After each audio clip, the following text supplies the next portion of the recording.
Welcome you all. Now we can discuss about the topic of dynamic host configuration protocol. Simply we say DHCP. DHCP means dynamic host configuration protocol. Okay, it is a nothing but it's a simply installation and maintenance for we can use for the purpose of installing and maintenance of network computers. We use DHCP. DHCP is derived from the earlier protocol called BOOTP. Okay, the standard mechanism to dynamically assign IP address within the network. So for the purpose of assigning the IP address within the network devices. So for that purpose we have used the dynamic host configuration protocols. So IP, Internet protocols, is addressing is a logical means of assigning address to device on a network. Each device connected to network requires a unique IP address. Okay, so for example, at home, DHCP assigns IP address to your smartphones, laptops, tablets, and devices like doorbell cameras. When you use Wi-Fi on your home network, typically your router is a DHCP server.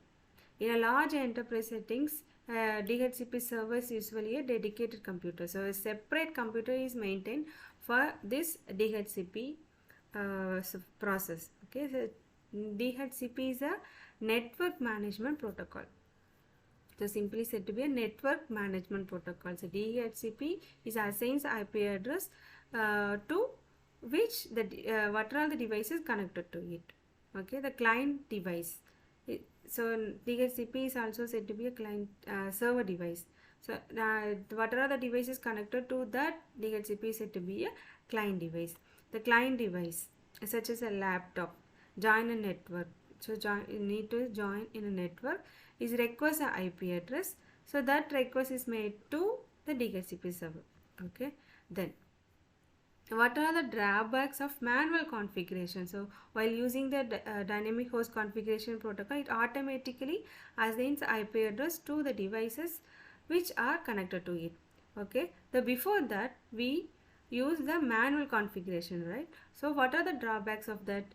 A lot of work to configure all the hosts in a large network. If you use a large network means we need to do a lot of work to configure that.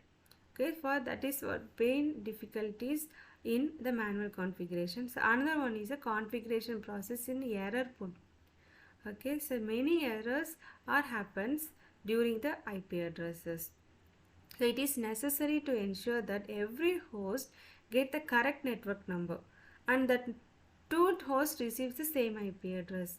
Okay, so for these reasons automated configurations methods are required. So we use dynamic host configuration protocol.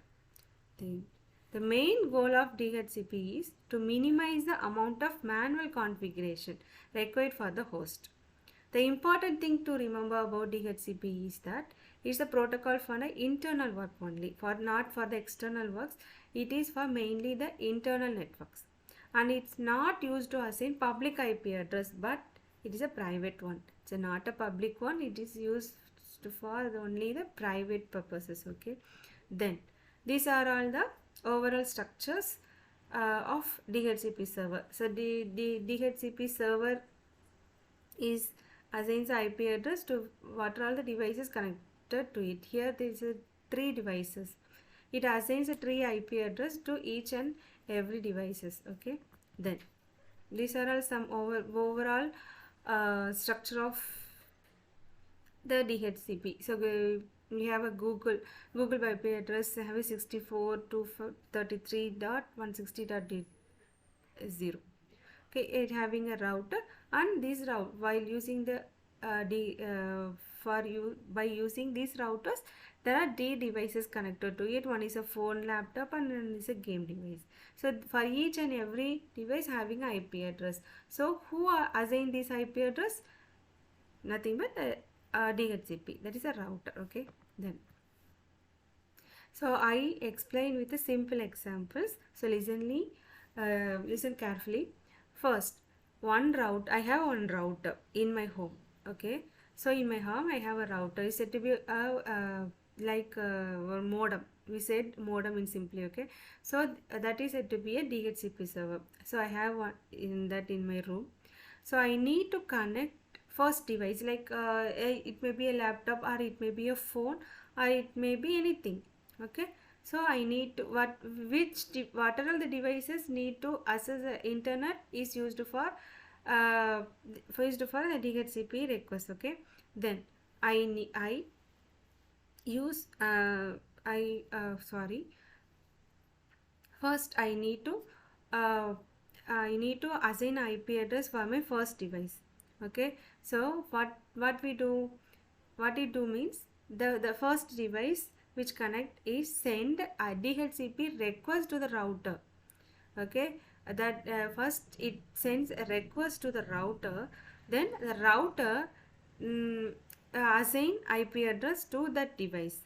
First is set the request, then the router assigns IP address to the device. So along with that IP address, it having the extra informations like subnet mask, routers, DNS servers. So these are all the extra informations give it to that devices. Okay, so first device is connected. So successfully I have internet connections in my first device.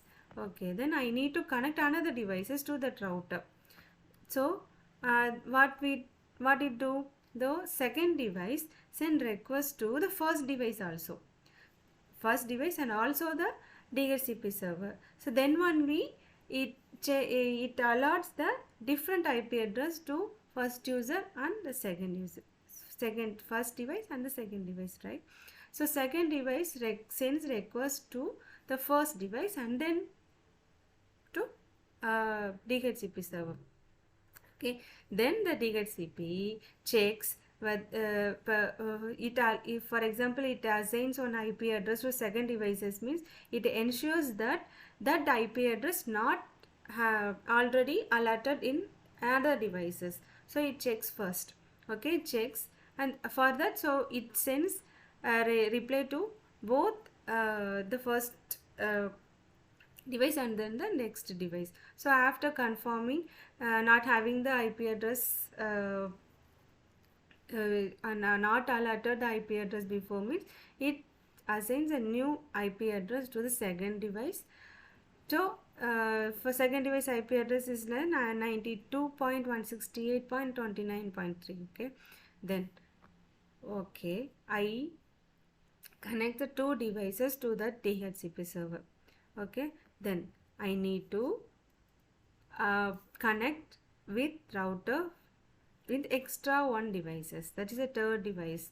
Okay, what it do, the first device is while we are connecting with the first device, what it does, the first device send request to only the router, because no other devices are there in while connecting the first device. So I commit with the second device, it sends request to both the first device and the router. Then while coming with the third device, so third device need to connect with the DHCP, means it sends request to first device, second device and also the router. Okay, router and first device and second device. So for three devices it sends request. Okay, then router checks the IP address, so it ensures that okay, new IP address is not there, so it sends the new IP address to third devices. So now the third devices also get connected with the router. Okay, so now we have three devices with a separate IP address which is given by the router. Okay, overall process is done in automated way. Okay, so automatically assigns IP address to each and every devices which get connected with it. Okay, so these are all the overall process happens in the dynamic host configuration protocol. So I need to check what DHCP I have in a laptop, means we use these commands in our command prompt. So we can see what the IP address assigns it in our devices. then. So after that we discussed about the what are all the processes happens. It can discover, and then offer, and then request, acknowledgement. These four process mainly happens in the DHCP server. So these are the process happens in the DHCP discover, DHCP offer, DHCP request, and DHCP acknowledgement. Okay, so thank you. That's all about the dynamic host configuration protocol. So another topic we can discuss in the next section. Thank you.